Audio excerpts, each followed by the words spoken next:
साथियों, महाकुंभ 2025 का आयोजन जिस दौर में हो रहा है वो टेक्नोलॉजी के मामले में पिछले आयोजन से बहुत आगे है। आज पहले की तुलना में कई गुना ज्यादा लोगों के पास स्मार्टफोन है। 2013 में डेटा आज की तरह सस्ता नहीं था। आज मोबाइल फोन में यूजर फ्रेंडली एप्स हैं जिसे कम जानकार व्यक्ति भी उपयोग में ला सकता है। थोड़ी देर पहले अभी मैंने कुंभ सहायक चैटबॉट को लॉन्च किया है। पहली बार कुंभ आयोजन में एआई, आर्टिफिशियल इंटेलिजेंस और चैटबॉट का प्रयोग होगा। एआई चैटबॉट 11 भारतीय भाषाओं में संवाद करने में सक्षम है। मेरा ये भी सुझाव है कि डेटा और टेक्नोलॉजी के इस संगम से ज्यादा लोगों को जोड़ा जाए। विश्व का इतना बड़ा आयोजन हर रोज लाखों श्रद्धालुओं के स्वागत और सेवा की तैयारी, लगातार 45 दिनों तक चलने वाला महायज्ञ,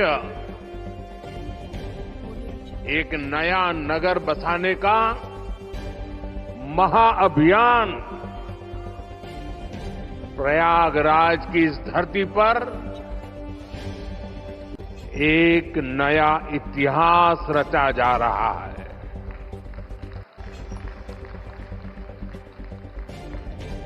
अगले साल महाकुंभ का आयोजन देश की सांस्कृतिक आध्यात्मिक पहचान को नए शिखर पर स्थापित करेगा। और मैं तो बड़े विश्वास के साथ कहता हूं, बड़ी श्रद्धा के साथ कहता हूं, अगर मुझे इस महाकुंभ का वर्णन एक वाक्य में करना हो तो मैं कहूंगा, ये एकता का ऐसा महायज्ञ होगा जिसकी चर्चा पूरी दुनिया में होगी।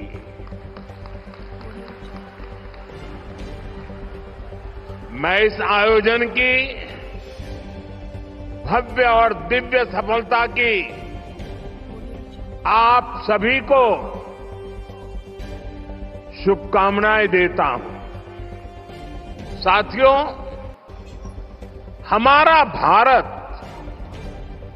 पवित्र स्थलों और तीर्थों का देश है। ये गंगा, यमुना, सरस्वती, कावेरी, नर्मदा जैसी अनगिनत पवित्र नदियों का देश है। इन नदियों के प्रवाह की जो पवित्रता है, इन अनेकानेक तीर्थों का जो महत्व है, जो महात्म्य है, उनका संगम, उनका समुच्चय, उनका योग, उनका संयोग, उनका प्रभाव, उनका प्रताप, ये प्रयाग है।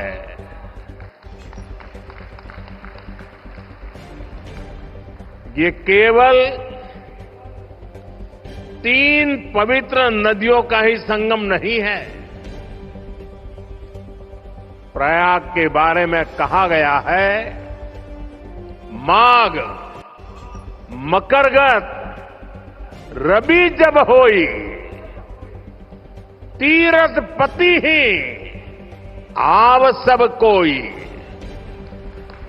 अर्थात जब सूर्य मकर में प्रवेश करते हैं,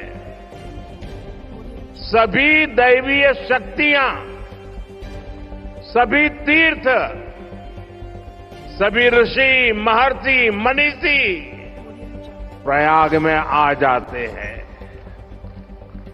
ये वो स्थान है जिसके प्रभाव के बिना पुराण पूरे नहीं होते। प्रयागराज वो स्थान है जिसकी प्रशंसा वेद की ऋचाओं ने की है। भाइयों बहनों, प्रयाग वो है जहां पग पग पर पवित्र स्थान है, जहां पग पग पर पुण्य क्षेत्र है। त्रिवेणीम माधवम सोमम भरद्वाजम च वासुकिम वंदे अक्षयवटम शेषम प्रयागम तीर्थनायकम। अर्थात त्रिवेणी का त्रिकाल प्रभाव, वेणी माधव की महिमा, सोमेश्वर के आशीर्वाद, ऋषि भारद्वाज की तपोभूमि, नागराज वासुकी का विशेष स्थान, अक्षय वट की अमरता और शेष की अशेष कृपा, ये है हमारा तीर्थराज प्रयाग। कुंभ और धार्मिक यात्राओं का इतना महत्व होने के बावजूद पहले की सरकारों के समय इनके महात्म्य पर ध्यान नहीं दिया गया। श्रद्धालु ऐसे आयोजनों में कष्ट उठाते रहे, लेकिन तब की सरकारों को इससे कोई फर्क नहीं पड़ता था। इसकी वजह थी कि भारतीय संस्कृति से, भारत की आस्था से उनका लगाव नहीं था। लेकिन आज केंद्र और राज्य में भारत के प्रति आस्था, भारतीय संस्कृति को मान देने वाली सरकार है। इसलिए कुंभ में आने वाले श्रद्धालुओं के लिए सुविधाएं जुटाना डबल इंजन की सरकार अपना दायित्व समझती है। इसलिए यहां केंद्र और राज्य सरकार ने मिलकर हजारों करोड़ रुपए की योजनाएं शुरू की है। सरकार के अलग अलग विभाग जिस तरह महाकुंभ की तैयारियों को पूरा करने में जुटे हैं, वह बहुत ही सराहनीय है। देश दुनिया के किसी कोने से कुंभ तक पहुंचने में कोई दिक्कत न हो, इसके लिए यहां की कनेक्टिविटी पर विशेष फोकस किया गया है।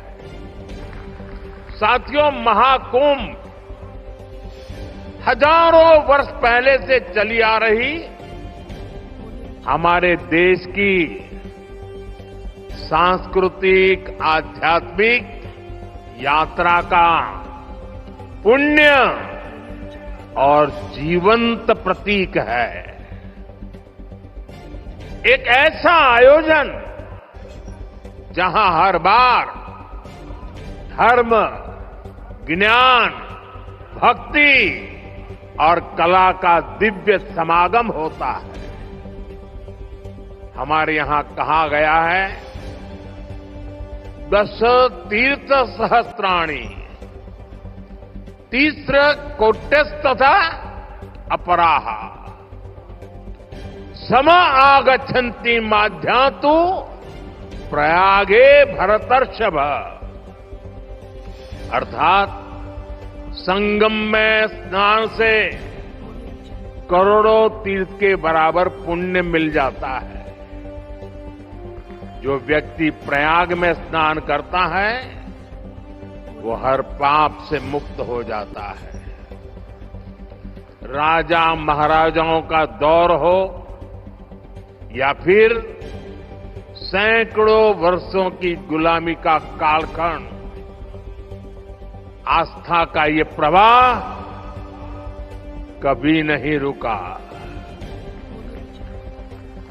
इसकी एक बड़ी वजह यह रही है कि कुंभ का कारक कोई बाह्य शक्ति नहीं है। किसी बाहरी व्यवस्था के बजाय कुंभ मनुष्य के अंतर मन की चेतना का नाम है। ये चेतना स्वतः जागृत होती है। यही चेतना भारत के कोने कोने से लोगों को संगम के तट तक खींच लाती है। गांव, कस्बों, शहरों से लोग प्रयागराज की ओर निकल पड़ते हैं। सामूहिकता की ऐसी शक्ति, ऐसा समागम शायद ही कहीं और देखने को मिले। यहां आकर संत महंत, ऋषि मुनि, ज्ञानी विद्वान, सामान्य मानवी सब एक हो जाते हैं।